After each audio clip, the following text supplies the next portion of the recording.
नमस्कार। आज हम एक बहुत ही गंभीर घटना पर बात करने वाले हैं।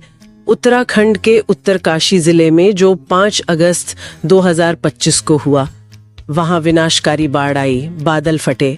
हमारे पास कई रिपोर्ट्स हैं और हम कोशिश करेंगे समझने की कि असल में हुआ क्या। जी, इसका असर कितना गहरा रहा और जो बचाव कार्य चल रहे हैं उनकी क्या स्थिति है। बिल्कुल, और इसके पीछे जो बड़े सवाल हैं उन पर भी बात करेंगे। जरा सोचिए, कुछ ही मिनटों में इतनी बारिश कि पूरा इलाका मलबे में बदल जाए। 5 अगस्त को ये शुरू हुआ उत्तराखंड में धारली गांव के पास। खीर गंगा नदी का जो ऊपरी इलाका है वहां बादल फटा। हाँ, और उसके फौरन बाद ही फिर भयानक बाढ़ और लैंडस्लाइड्स। और मामला यही नहीं रुका, थोड़ी देर बाद ही सुखी टॉप इलाके में एक और बादल फटने की खबर आई। मतलब स्थिति और बिगड़ गई। जी, एक के बाद एक। तबाही का अंदाजा लगाना भी मुश्किल है। शुरुआती जो रिपोर्ट्स आई उनमें कम से कम 5 लोगों की मौत की पुष्टि हुई। और लापता लोगों की संख्या 60 से 100 के बीच बताई जा रही है, शायद उससे भी ज्यादा। बाप रे। और इसमें दुखद बात यह है कि हर्षिल में आर्मी का एक कैंप था, उसका कुछ हिस्सा बह गया। तो 9 से 11 सेना के जवान भी लापता लोगों में शामिल हैं। हाँ, ये बहुत गंभीर है। और देखिए, ये नुकसान सिर्फ इंसानी जानों का नहीं है, जो प्रॉपर्टी का नुकसान है हाँ, वो भी बहुत ज्यादा है। करीब 20 से 50 होटल, गेस्ट हाउस वो या तो बह गए या पानी में डूब गए।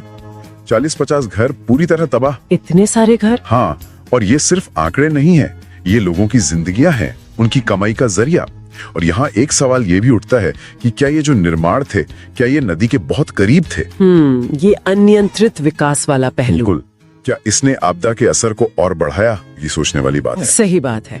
इसके अलावा बाजार, गाड़ियां, सब बह गया। और वो प्राचीन कल्प केदार मंदिर, वो भी नष्ट हो गया। सदियों पुराना मंदिर था। बहुत अफसोसजनक। सड़कें, पुल, कम्युनिकेशन लाइनें सब बुरी तरह डैमेज हो गई। जी, इसी वजह से धारली और सुखी टॉप जैसे कई गांव तो पूरी तरह से कट गए। हाँ, और गंगोत्री धाम जाने वाला जो 4 धाम यात्रा मार्ग है उस पे भी असर पड़ा है, वो भी बाधित हुआ। तो मतलब पूरी इलाके की कनेक्टिविटी, अर्थव्यवस्था सब ठप। बिल्कुल। तो सवाल उठता है कि ये हुआ कैसे? अचानक इतनी तबाही। जाहिर है वजह बादल फटना थी। हाँ, क्लाउड बर्स्ट, मतलब एक बहुत छोटे से इलाके में बहुत ही कम समय में बेहिसाब बारिश। और इस जबरदस्त बारिश से हुआ ये कि खीर गंगा नदी में अचानक, मतलब एकदम अचानक भयानक बाढ़ आ गई। फ्लैश फ्लड जिसे कहते हैं। बिल्कुल, फ्लैश फ्लड। पानी के साथ मिट्टी, मलबा, एक पूरा सैलाब बन गया और इसने बिना किसी चेतावनी के सब कुछ अपनी चपेट में ले लिया। ऐसी घटनाएं हिमालय क्षेत्रों में होती तो है, हाँ, पर इनकी तीव्रता और फ्रीक्वेंसी, मतलब कितनी जल्दी जल्दी हो रही हैं, ये शायद बदलती जलवायु की तरफ इशारा कर रही हैं। ये चिंता का विषय है।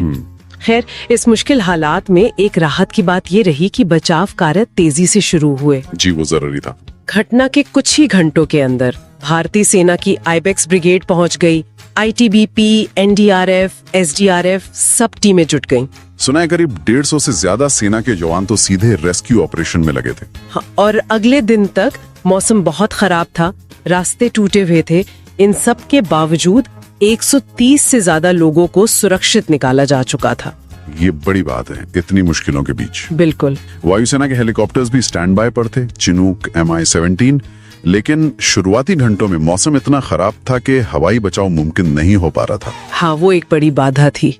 लेकिन जमीन पर काम चलता रहा। मेडिकल टीमें, ट्रैकर डॉग्स यानी खोजी कुत्ते, ड्रोन, राहत सामग्री पहुंचाने की कोशिशें लगातार जारी रहीं। मुख्यमंत्री पुष्कर सिंह धामी खुद मौके पर पहुंचे थे जायजा लेने। जी, और केंद्र सरकार ने भी हर तरह की मदद का आश्वासन दिया है। जो तस्वीरें और वीडियोस आए हैं वो देखकर रोंगटे खड़े हो जाते हैं। हाँ, बहुत विचलित करने वाले हैं। घरों को ताश के पत्तों की तरह ढहते हुए देखना, लोगों की चीख पुकार।